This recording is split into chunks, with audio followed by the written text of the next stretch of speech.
Europe 1 Soir Week-end, Pierre de Villeneuve. 18h20 avec l'interview politique sur Europe 1 et avec nous le maire du Raincy en Seine-Saint-Denis, Jean-Michel Genestier. Bonjour. Bonjour Pierre de Villeneuve. Merci d'être avec nous. Alors c'est un rêve de Stanislas Guerini et d'ailleurs in extenso du président de la République de supprimer la moitié des fonctionnaires. Alors c'est vite dit, supprimer de la moitié des fonctionnaires. Qu'est-ce qu'on va faire de ces gens-là? Est-ce que supprimer en fonction des départs à la retraite, supprimer en fonction des postes qui ne sont plus utiles dans une administration? Vous, en l'occurrence, Jean-Michel Genestier, vous l'avez fait dans votre mairie du Raincy. Alors, on va procéder par étapes. D'abord, qu'est-ce qui vous a donné l'idée? Comment est-ce que vous avez fait? Et avec quel calendrier? Et que sont devenus les 50% de fonctionnaires qui ne travaillent plus dans votre mairie? C'est vrai que c'est un sujet important pour les collectivités territoriales que de se dire, mais comment allons-nous faire pour avoir un peu plus de productivité, parce que c'est pas un gros mot, avoir des actions qui permettent de coller aux besoins de nos habitants. Parce que si on est maire, on veut rendre heureux nos populations, notre population, et faire en sorte que on puisse gérer au mieux.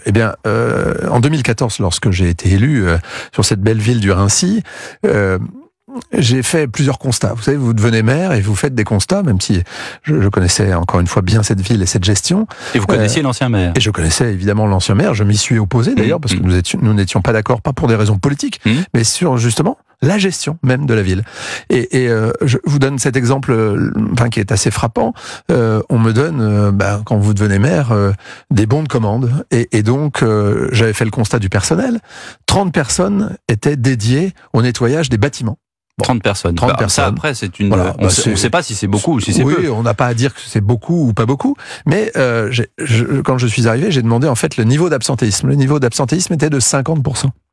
Bon, sur ces 30 personnes. Bon, voilà, ça peut arriver dans toutes les collectivités ou dans la fonction publique d'État ou même hospitalière. Dans le privé aussi. Et dans le privé, bien sûr. Non, mais c'est pas un stigme. On n'a pas stigmatisé. Et puis, en même temps, on me dit, il faut passer un bon de commande pour qu'une entreprise vienne nettoyer les bâtiments pour les vacances de Pâques. Voilà, parce que c'était au mois d'avril. J'ai dit, mais attendez, directeur général des services, mais on n'a pas 30 personnes et en plus, on fait venir des entreprises. Donc là, évidemment, il y a eu le déclic.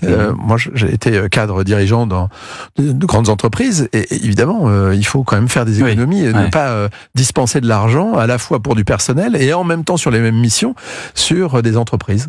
Et donc là, le déclic a été de reprendre chaque service et de faire très vite, d'ailleurs, sur le nettoyage des bâtiments.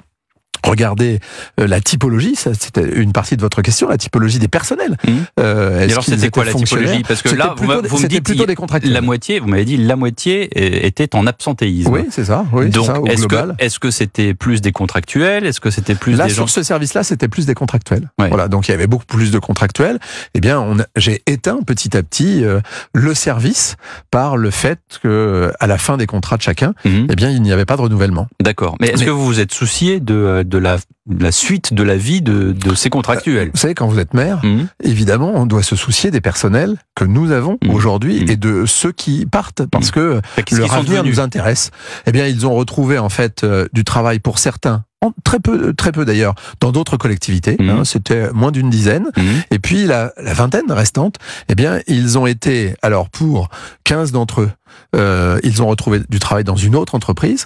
Et puis, au moment où nous avons lancé un marché, donc avec un appel d'offres, eh bien, 5 d'entre eux ont été récupérés dans l'entreprise qui a pris le marché. Voilà, donc, et au global... Il y a eu de la mobilité, c'est-à-dire, est-ce qu'aujourd'hui, dans une mairie comme celle du Raincy, on peut, être aux services généraux, puis ensuite passer dans un autre service? C'est le sens même de toutes les collectivités territoriales, c'est-à-dire de pouvoir évoluer.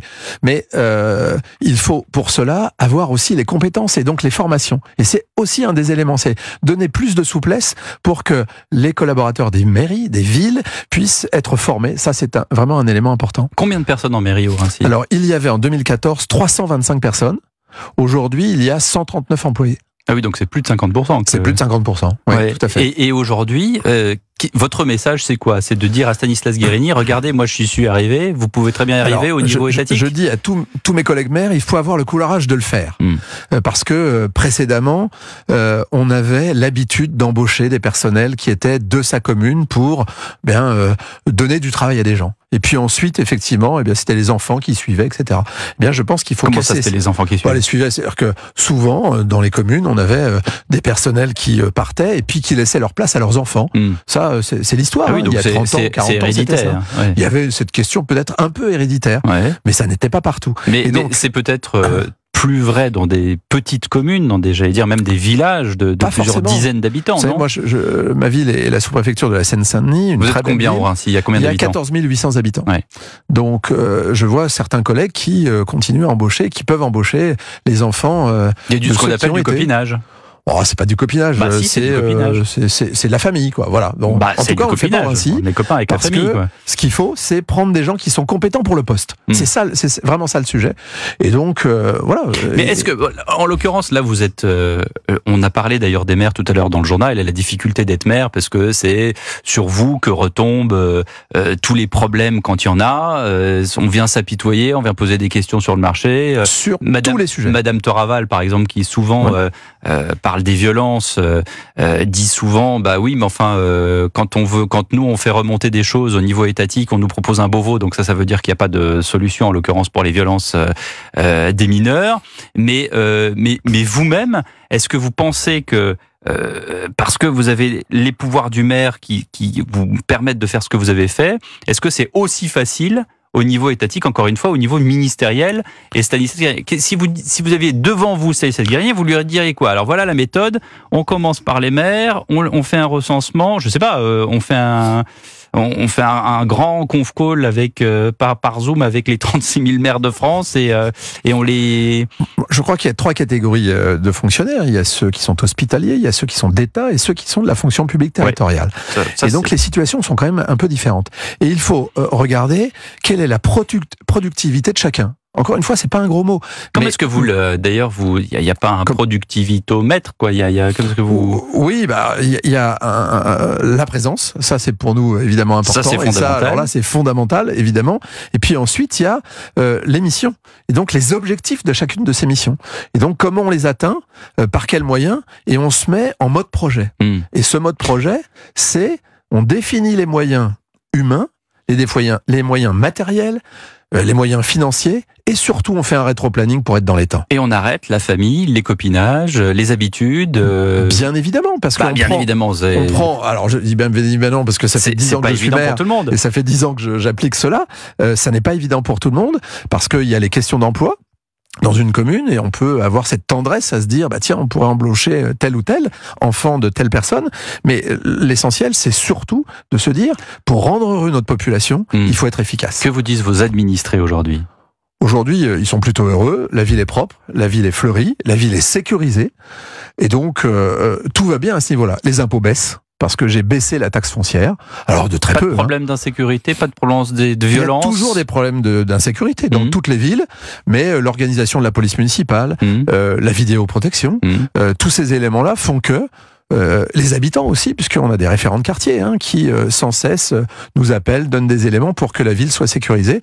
Alors je vous dis pas que c'est un monde idéal, mais on vit bien. Est-ce qu'on a pu accorder des crédits supplémentaires grâce justement à cet élagage de fonctionnaires pour notamment la sécurité? Je peux vous dire, 10 ans après, et les calculs que nous avons faits sont assez précis, on se donne 2,8 millions d'euros en plus à pouvoir répartir ces sommes sur des activités et surtout sur des services à la population. Mais encore une fois, il ne faut pas se dire et combien sur ces 2,8 millions sur la sécurité des habitants? Sur la sécurité des habitants, écoutez, on a une quinzaine de personnes qui sont aujourd'hui dédiées en tant que police municipale, ASVP, puis à la vidéoprotection. Et le coût annuel en fonctionnement, c'est 700 000 euros. Ce qui est assez important pour cette ville. Merci beaucoup Jean-Michel Genessier d'avoir été avec nous sur Europe 1.